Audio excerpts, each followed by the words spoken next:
Hi, welcome back to the Lamrim, Love in the Time of the Virus. Or we could call it Sending the Virus to the Middle of the Sun. I'm not sure which one I like better. And you saw one of my favorite images in the world, which is a croissant in Paris, wandering around Paris. And I like to stop by every boulangerie I see. And there's one every 3 or 4 doors, so it's kind of difficult for me to walk through Paris. And I don't know. I got the recipe for that croissant, and I tried to make it at home, and it's almost a whole pound, half a kilo of butter. And so anyway, I decided I shouldn't eat so many. Anyway, they're delicious. Why we're talking about that, I also don't remember. Let's see, we're gonna talk about it. Okay, he starts with a question. Pabongka Rinpoche starts with a question. Rang rela tukdamgi tilkayin tina. So, if someone comes up and says to us, do you remember that word from last episode? We said something in the palm of your hand, and this is your main practice. This is like the number one practice you're working on. It's the one that's at hand all the time. And if somebody comes up to you and says, hey man, what are you focusing on nowadays? What's your number one Buddhist practice? And I don't know about you, but if you're like me, I got practices and practices and practices and practices. And I'll never forget, I had a student from Burma many years ago, maybe 25, 30 years ago. And he learned one more meditation from me. I was having a class. And he said, well, I don't know if I'm going to show up, And I said, well, why?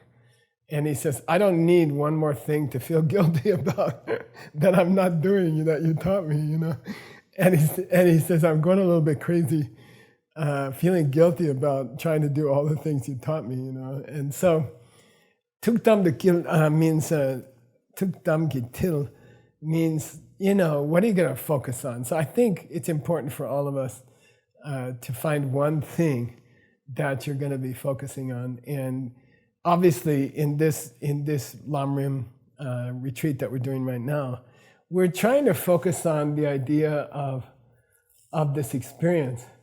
And I don't think we've really gotten yet the instructions for triggering that experience. But still, I think hearing about it over and over again is planting seeds in our mind to have that experience. And if we have that experience, then I believe, if enough of us have this experience together, then I think the virus couldn't survive around us. So I think that's my idea how to work on the virus. And then, I was having breakfast and I was thinking, come on, get real. You have to study the news this morning. You have to see what The Economist says about the progress with the virus, vaccination. You have to think about, is American Airlines idea about flying planes safe? And I caught myself thinking like that. And then they had an article about in some country, they heard that drinking methyl alcohol, which is poison, was good to prevent the virus, and 400 people died drinking, hard alcohol that you use for cleaning. And then I remember I was thinking, oh, those people are crazy, they're living in such a strange society where they would drink methyl alcohol and die because they drink a poison because they thought it would help with the virus somehow. And then I caught myself. And I thought, well, the vaccination is the same, It's actually based on a wrong idea. You see what I mean? It's the same thing. If it works, if they make one that works, it's not because of something in the chemicals, okay? It's because of some kind of attitude that you and I have. If we can have this bodhicitta experience, if we can make contact with, a few billion beings directly. And if we can comfort them and say, don't worry, I'll take care of you one by one, then that's the real antidote for the virus. And the vaccination and the methyl alcohol, I think they're just about the same. If it works, it's because of your love. It's not because of what's in the vaccination. Okay, and I look forward to the vaccination, and I think it'll work. But I think we have to have a lot of love for it to work. We have to think about other people at this time. Anyway, if someone asks you, so what's your main practice, Geshe? Because, by the way, I have people come up to me and say, you've taught us like 100 different meditations, and well, which one do you want us to focus on? Which should we hold as our main practice? And then he says, somebody asks you this question, Dan Dinyin, Chang Doyin, Jing Jen Dan Dinyin means, my main practice is Tantra Hayagriva, which means horse throat Tantra. It's a special Tantra. Chagdor, which means Vajrapani, the Buddha with the Vajra in his hand. And then Jigche, which is Bhairava, which means the frightener or the Lord of Terror. And Dan Dun, these are difficult. Dan Dun Gin is a difficult word. Dra means, something like those three. Or you could say Vajragini, or you could say Tara, or you could say Medicine Buddha.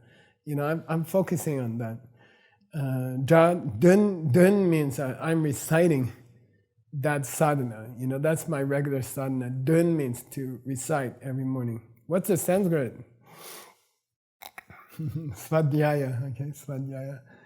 And it's a famous mistranslation that people do of the Yoga Sutra.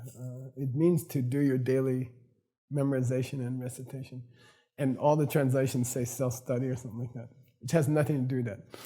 Anyway, dun means svadhyaya. It means to recite your sadhana every morning from memory. Gin is the present participle. I'm doing that every day, okay? That's what I'm doing every day. Ye serme. Serme means, we say stuff like that, but pel chewani, most of us, if you figure out what's our tugdamgi til, nyomom toksum for $50. Toksum. Yeah, $50. You gotta remind me, okay? I'll forget. Yeah, most of us, what's our main practice? It's thinking that things come this way and then getting irritated with things or else wanting things the wrong way, okay? And that's our core practice. You want a core practice? That's our core practice. Okay, those three animals in the middle of the wheel of life, right there in the core of the wheel of life. Okay, tuksun tukdam gitil du chepa mango means you see a lot of people like that. That's what they're. Okay, and I got a picture here of just the palm of the hand, so you could remember this expression.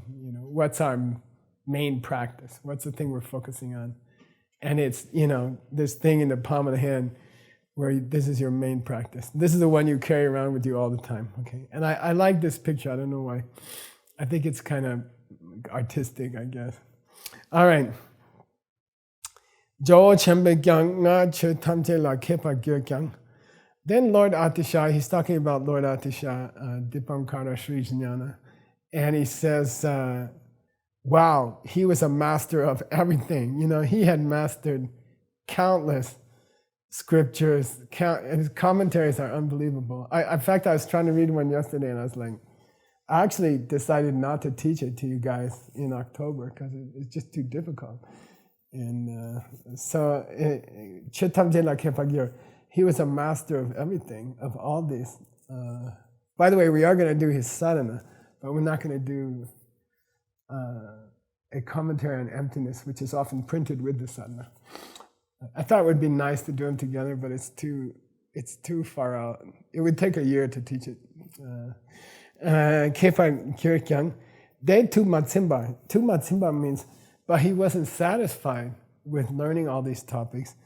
And Simba, Sem Rinpoche, di chir. Okay? Sem Rinpoche is a beautiful expression which means this jewel mind, this jewel state of mind, meaning, this experience, having this experience with other people. Sem Rinpoche, this jewel state of mind, chir, for the sake of getting it, di chir, gyatsor, Tru Sing Chete. He took off across the ocean to get the instructions on bodhicitta. So there was a famous Lama living in Suvarnadvipa, the Golden Isle, which is Indonesia, part of Indonesia. What's that called? Sumatra, okay? And anyway, he went off. He said, well, I heard there's a great teacher of bodhicitta living in the isles around Java and Sumatra. So he took off on a boat, 1,000 years ago. This Lama, took off from North India and went all the way to the ocean and then went 13 months. Dawa Chuksum Ki Ring, Kawache, extremely difficult journey, extremely dangerous journey. We have in this next image. I kind of feel like this image says it all. He's in this tiny boat on a very dangerous sea, and it was extremely dangerous to sail in those days. And I don't think this painting is an exaggeration. Why is red important? He always wore a red hat. Tsongkhapa wore a gold one. So if you see a tanka and they have a red pandit hat, that's Atisha. And if it's gold, well, that's Tsongkhapa. So I picked a red ship. And this is not an exaggeration. I mean, this is probably what it felt like to travel those 13 months, to travel across the ocean to meet this Lama. And he was so strict with his vows that he refused to take his monk's robes off. He did the whole trip in his monk's robes. And when he got there, what happened that was famous when he got there?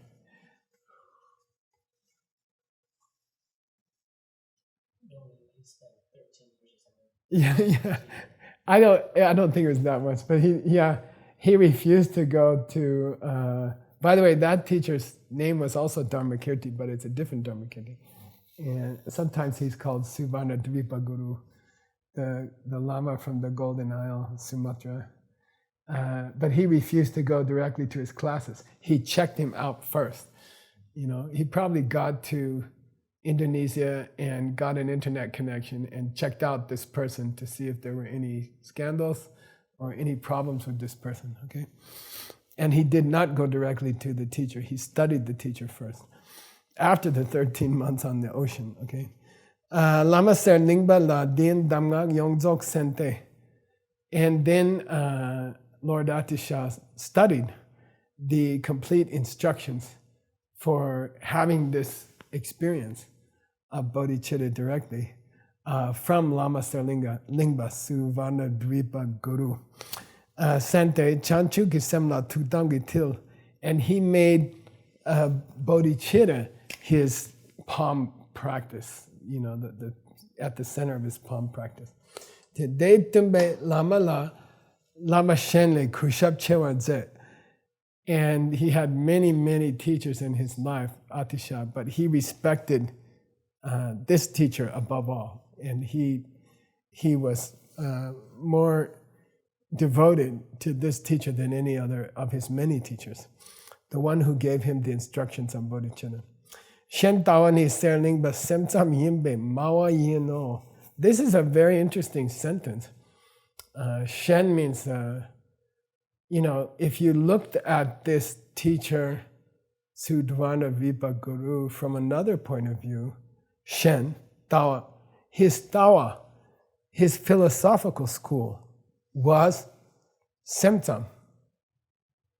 He was a mind-only practitioner, okay? Therefore, he was Mawa. He was lower school, okay? And it's very interesting that Pabongka Rinpoche would throw that in. From the point of view of his emptiness understanding, he was actually lower than Atisha and Tsongkhapa and people like that. His viewpoint was mind only. So why should Atisha, whose viewpoint is much higher, respect this teacher above all his teachers? It's because he taught him this form of love, universal love. Okay, that's very beautiful. Okay, de che rang re chanchu ki sem dini gyula ke etup ta good day. Say etup, etup. Etup means, yeah, I gotta do it. Okay, etup, etup means, rang re means us guys. We should work on this. This is the practice we should work on.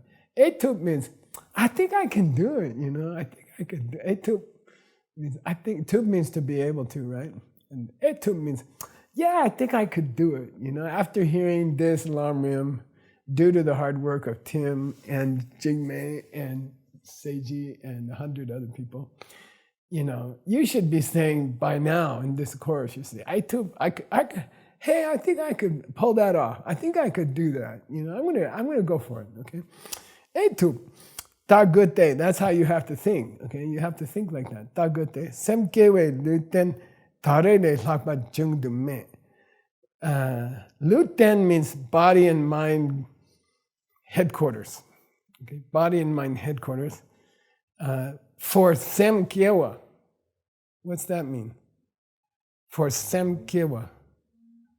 For kiewa in this sem, this chitta, this bodhicitta, you ain't never gonna find a body and a mind, meaning you ain't never gonna find a situation better than today. And actually the virus is even better than normal.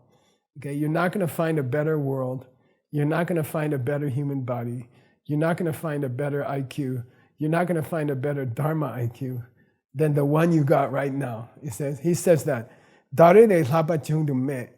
you will never be able to find a better chance than the one you have right now. You have an extraordinary chance to get to this state of mind, to have this experience. You are perfectly situated in the balance of suffering and happiness in this COVID world to have the experience of bodhicitta. If you just try, if you just put it here and focus on it for a while, then you couldn't have a better chance. This is perfect. Everything's perfect right now.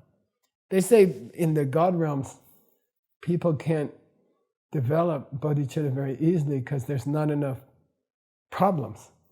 But we got this virus problem. So everything's perfect. We have enough food. There'll be some economic problems, but we have enough food. Everyone's got a place to stay. And you can see the real situation of the world is showing its true nature nowadays. It's always been like this. There's been a pandemic going on since human beings started. It's called death. But it's just more obvious nowadays. So it's a good time to practice love. It's a good time to try to reach this kind of love. Chukyan chang chub sem jong ki dampa chigla. This sentence is extremely important for Seiji. Okay, so we have the body and mind, we have the perfect circumstances, and we should be doing sem jong. Yeah, what's the other name for that? Lo jong. Okay, so don't let people tell you mental development or something like that. Some incredibly bad translation, extraordinarily poor translation. Okay, here it is. Here's the real meaning of Lojong, and he's playing with us. He doesn't call it Lojong. He calls it by its full name, Changchub Ki Semjong, practicing bodhicitta, trying to get the bodhicitta. That's what Lojong means. And I told you guys a million times in ACI 14. Well, here it is. Okay, Semjong Ki Damba. Damka means chikla. If you get one good teaching on trying to develop this bodhicitta experience, if you were looking for a body and mind that was ideal situation and an ideal world to get bodhicitta, you're there already, and you're in the middle of the best teaching for developing bodhicitta. Okay, you're in the middle of a extensive Lam Rim. This Lam Rim is going to go on for 14 years or something. inshallah. So you can't, how can you do better than that? You're sitting in the middle of the greatest lamrim ever written, and you're sitting in a world which is comfortable but dangerous. And that's perfect. Okay?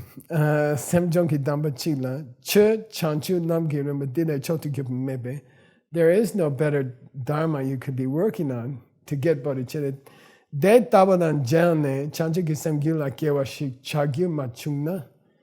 If you get to this lamrim being taught on the internet in this world, which has enough food for us, and enough housing, and a virus that could kill you, this is perfect, This is like, and if you can't get bodhicitta now, with this teaching, and with this world that we're experiencing right now, then you're like a person who goes to Paris and doesn't go to the boulangerie and doesn't get a Parisian croissant. Okay, I'll give you guys a quiz. How come there were days in Paris when I couldn't get my croissant?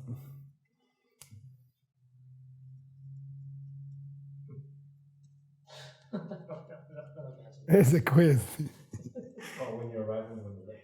Well, no, when you go, you always got jet lag. To come from the United States, that's a terrible jet lag. That's one of the worst, is to go to Europe from the US. And then what happens? And you have to leave. No, you wake up late. And the best boulangeries, they don't serve croissants after like 11 or 12. You go there and they're like, stupid American, we don't have croissants after 11 o'clock. Why not? Because we don't make them out of horse oil like you do. And they get bad after 11. We want them fresh. Anyway, it's a thing. So, Shindupang, okay? Say, Shindupang. Shindupang. Okay, Pang, Pang means fat in Chinese language. Shindupang probably means very fat. This is a COVID tummy. No, but in Tibetan, Shindupang means, how do you say? How would you say it? You go to Paris and you don't get a croissant. It's a great loss. Shindupang means incredible loss. Okay, Shindupang means you got the best teaching, you got the best lamrim, you're in the middle of those instructions, you got enough to eat, you have a place to stay, you're stuck at home a lot, and you see the real nature of this life, which is dangerous. And then if you don't pick up your croissant, then when, you're crazy. You're not going to get a better chance than that. Okay, Shindupang, you blew it. Shindupang, okay. All right. Chok pensin du mi che chigla tsowa diu chulengi katuk samla tene chipe yang tser lom kyang. So chok pensin du, you see people comparing Dharma practices, and they think mi che chigla tsowa diu chulen. So chulen is a special yoga practice where you go out and you collect the pollen from certain flowers, and then you make a pill out of it, tiny pills. And if you've reached a certain kind of meditation level, that's enough to live on. Okay, and so I know some foreigners, some Americans, and there's some Europeans, and they tried to do chulen, and they went and it's kind of nice that Westerners try this stuff, because Tibetans know better. But that's some Westerners read something like this, and they run out and they get some flower pollen and they make little pills. And then I saw these guys, they did chulen for a month. They lived off these pills for a month, and they looked like from a concentration camp. They looked terrible, and it looked like they're about to die. And that's not chulen, okay? Chulen means if you have this stage of meditation and you take this tiny pill, you look like seiji. you look muscular and strong and happy and healthy. Okay, so that's not chulen, okay? If you get skinny, you're not doing chulen. If you look great, you're doing chulen, okay? Dear chulen ki katup tsala tene, chipe yangter. Yangter means the pinnacle, okay? Yangter means the top of the top. Yang means also, right? So tse means tip. So they think, oh, this is the pinnacle of religious practice. If I could live off those little pills, then I'd be a real saint. This is what it would be to be a real saint. So lom is a special verb that means to have delusions, big delusions, like those guys who say I'm Napoleon or something in the crazy house. That's called lom. So here he says those people who think they're going to eat these little pills and then they don't get skinny, then they must be real meditators. And he says lom, that's all lom, delusion. And then you ask them, well, what's your opinion about bodhicitta? And they say, well, that's a nice thing, that's okay. But I'm working on chulen, The bodhicitta is, it's one of those things people talk about. It's not a big deal, okay? Here it says kelchung. It means not a big deal, okay? So they dzogchan du drepe lam le koa mumbo. So we see people wandering in the opposite direction from enlightenment, okay? Like there's enlightenment, 10 miles that way, and they're like wandering out in the desert somewhere, completely confused, I'm doing chulen. Wait, you gotta get there. No, I'm gonna go over there, So that's called gulwa, to make a mistake on your path, okay? Tongchu su yu is an expression in Buddhism. It means this is something we see every day. Don't think I'm describing some crazy situation. Tongchu means seen entity. But what it means in colloquial Tibetan is, come on, you can see these people everywhere. Every Dharma group in this world, you can see people who consider some little yoga practice to be more important than loving other people, okay? All right. Rang reyang rabna semdigila chimin shike tubna. Now, let's get back to us guys who are, we're not crazy. We're trying to get bodhicitta, and he says, look, if you could have the real experience just once, okay? If you can't get to that real experience, at least try. Keep trying. Keep knocking away on it, like try one day, and then try the next day, and then try the next day. So what he says here is, look, if you don't have this direct experience with all the people of the universe in 20 minutes, then keep knocking away on it. Solche means keep getting used to it. Nyongwa Timba means keep getting used to the idea. Listen about it, learn about it, talk about it with your friends. Keep getting used to the idea that it is possible to meet every living being in the universe within 20 minutes and make a commitment to them to take care of them as if you were their mother or their father, okay? So just to get used to the idea. So what he's saying here is, look, if you don't have this experience tomorrow, don't freak out, okay?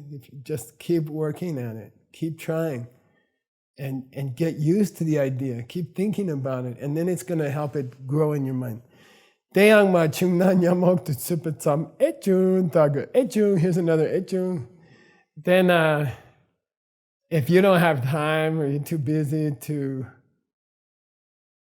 think about it constantly, then please think about it once in a while, okay?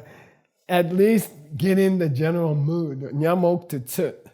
Nyamok tu tsu means try to get in the general mood of it, like on your way to work, in your car, or while you're having dinner, or while you're watching Netflix. And just think about it once in a while and say, that'd be cool if I could do that. That'd be kind of cool. So even if you don't practice it every day consciously or purposely, but at least try to entertain the idea once in a while. That's called nyamoktutsur. Get used to the idea. Get accustomed to the idea. Okay. Taguki. That's what you should do. But the key is negative at the end of a sentence. Okay. Ki dila tunchiki ring mikor mi kyongwa sagom ngangde konola tsembani. But if you don't think it's worth your meditation time, if your meditation time is too booked up with meditating on Vajrayogini or Tara or Medicine Buddha, and you don't have time because your meditation time's all booked up with these high tantric deities, then somebody, if that's your practice, okay, if you think that focusing on Vajrayogini or Tara or Medicine Buddha is the main thing, and you put all your effort into that, and you don't have time during your daily practice to think about this experience, ngawa dunme, it is useless effort, okay? Meaningless exertion, okay? It's a meaningless work that you're doing with Tantra if you're not working on this state of mind. Everything else becomes, meaningless, exhausting yourself. Ngawa means to exhaust yourself without any point, okay? De hajan pamba yinsum, and there would be no greater loss in your life, okay? To spend your life that way. That'd be like going to Paris 1,000 times and not getting a croissant. Okay? So that completes this section of the text. We're going to be going on during the next retreat. Next retreat again, we're going to focus on Medicine Buddha practice because of the virus. And it's a very powerful practice. And obviously, we'll try to do it as much as we can with this attitude of love for every person in the universe, not just for this planet. This is a small world. There are billions of worlds like this. And if we can have this greater focus, I don't know. It's like if you catch all the fish in the ocean, you can catch one fish that you want. You see what I mean? Something like that. I mean, we don't want to catch fish, but if you could catch all the fish in the whole ocean, then probably the one you would really like, maybe it's what's it called? Juju fish? You probably catch the one you want, okay? So we'll see you in episode 15. We're going to be doing a review of all of the big ideas of this course. And it's good for you and it's good for me. We've been going through very carefully, bit by bit by bit. And if we can go back and review everything in one session, then we can get an appreciation for the flow. And it'll be easier to remember what happened during this retreat. Okay. See you then.